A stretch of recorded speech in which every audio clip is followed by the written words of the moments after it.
আসসালামু আলাইকুম রহমতুল্লাহ। প্রিয় বন্ধুরা, কেমন আছেন সবাই? আজকে দুপুরের জুমা মুবারক। আজকে দুপুরের খানা হবে রেসিপি চিকেন মেশওয়াই আর মাছ রান্না হবে, ফিশ কারি। দেখতে থাকেন। হ্যালো এভরিওয়ান, একটা চিকেন নিছি। এখানে একটা চিকেনের সাথে হলুদ মরিচ আছে, এগুলো মিক্স করবো।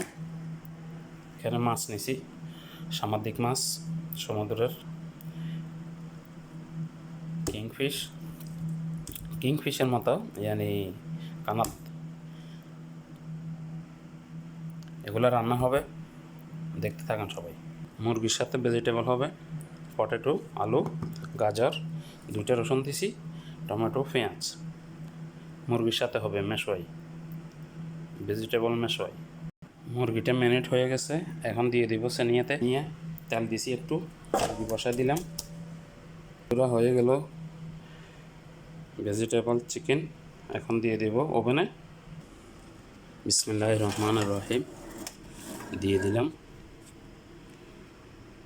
মাছের মশলার জন্য কড়াই বসা দিছি, তেল, অলিভ অয়েল দিব নামো, দিয়ে দিলাম অলিভ অয়েল, দিয়ে দিলাম পেঁয়াজ কুচি।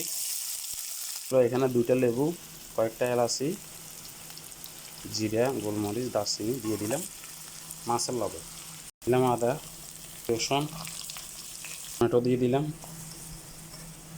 হলুদের গুঁড়ো দিয়ে দিলাম 1 চামচ, মশলার গুঁড়ি 1 চামচ, 1 চামচ, দিয়ে দিলাম 1 চামচ, টমেটো ফ্রেশ দিয়ে দিলাম 1 চামচ, একটা কাঁচামরিচ দিয়ে দিলাম। বন্ধুরা, মাছ দিয়ে দিচ্ছি। এগুলো ফ্রেশ মাছ, আজকে ফ্রাই করার দরকার নাই, ফ্রাই করি নাই, আজকে কাঁচা কাঁচা দিয়ে লাইছি, তবে স্বাদটা অনেক মজা হবে বেশি। ঠিক আছে প্রিয় বন্ধুরা, মাশাআল্লাহ হয়ে গেছে। ধনিয়া পাতা দিয়ে দিলাম, সুন্দর স্মেল আসতেছে। পানি বেশি দিই নাই, মাখা মাখা, অনেক সুন্দর হয়েছে। চিকেন মেশওয়াই হয়ে গেছে, ভেজিটেবল চিকেন হয়ে গেছে। ওকে, আল্লাহ হাফেজ, সবাই ভালো থাকবেন ইনশাআল্লাহ। দোয়া রইল সবার জন্য, বেশি বেশি করে দোয়া দিবেন, ভালোবাসা দিবেন। আল্লাহ হাফেজ, আসসালামু আলাইকুম রহমতুল্লাহ।